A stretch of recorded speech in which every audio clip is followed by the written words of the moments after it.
Cheers, everybody. In today's study, we are up a pawn, a knight, and three pawns versus a bishop and two pawns. And also, our knight, I would say, is a better position than the black bishop. I mean, we're in the middle of the board, of course, and we can reach in many directions. But even though we are a little bit ahead in everything, we still need to play very exact to win this. So this pawn is two steps away from promotion, and then subsequently the black pawn is going the other direction. So we have to find the correct starting move and then a couple of good moves before we can win this as white. And now it's time for you to pause the video and see if you can solve this on your own. Go ahead. And welcome back. Okay, so let's see what happens if we just try to get our king closer, something like this. That will give black the opportunity to actually just exchange pieces like this. And following the king to b6, he will grab this pawn from us. He will be able to stop this pawn also with the king, and we are not getting anywhere. We instead have to play very exact just to save the draw here. So the king cannot be used. What about the knight? We have many options for that one, but let's look at some options that might mean something. Knight to d7 could be a good option. Now we are blocking the black king from coming closer to our pawn. If he tries to attack here, we will just push it. So it seems like we can lock the king up here in the corner, or so to say, in the a5. But this is not good enough still. Black will now get the opportunity to get his bishop out to d4. It's the only game play he can do to keep a draw here. But now, as he is in control over the black squares like this, our knight cannot really go anywhere. And if we push the pawn now, of course, then we enable the black king to come closer and just grab the pawns. We cannot do that either.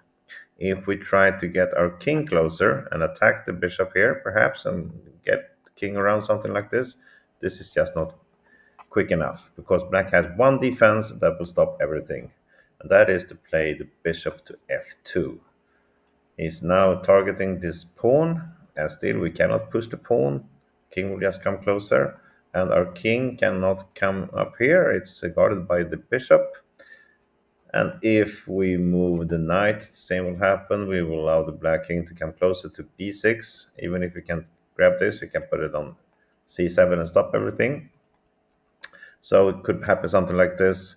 We will lose the pawn, and we will try to do anything, but we will lose both pawns, and still the bishop will be able to sacrifice here when he needs to. So this is just not good enough for us to win. So instead, should we move the knight to attack the bishop, perhaps on g6? Black will do the same. I mean, he's not afraid of the bishop here in the corner. He wants to move it anyway. So, and I always want to put it on d4 to really control everything. And this knight is now very badly placed. If we try to get it up closer, we will face this little fork here and lose the knight. So this is not good enough. And if we attack on f7, really doesn't make any difference. Black will play the bishop to d4 again, threatening to get the king closer, attack this pawn, and we cannot do much about it. And again, we cannot move our knight closer to the action due to the check and the fork. We will lose the knight and the game. So, what are we doing? Well, we want to attack this bishop. We really do. But first, we have to force the black king to be put in a worse position as it is. And we do that by pushing the pawn to c7. We know we're going to lose this pawn, but that's not the case here. We want to force the black king to come to b7, because after we force him there, we open up for a lot of nice little forks with our heroic knight here. So after we do that, then we will attack the bishop by playing knight to f7. And now look at this. If he moves the bishop, perhaps on d4, as we looked at all the time, what happens then? Well, Then we play knight d6 check. And as we check, we are also covering the c8 square. So if it doesn't take our pawn, we will promote. And if it takes the pawn, we will follow up with a knight check like this with a fork. And we will win the bishop, we win another pawn, and this is easy win for us. So, cannot place the bishop on d4. But look at this, it cannot place it anywhere. It goes to g7. Instead, we will have the check here. Black is forced to take again, and the fork here, winning the bishop, etc. Because knight to f6, we will still get the check, and we follow up with a fork here. So the bishop cannot really come anywhere. Let's look at c3 also. It's the same there. We will check, and we will follow up with the fork and win the bishop. So the only possible move for black after these moves, in order not to lose the bishop right away, he will have to move it to a1, all across the board to the other corner. And the question is, of course, how do we play here to win? If you need to pause the video again, go ahead. And welcome back.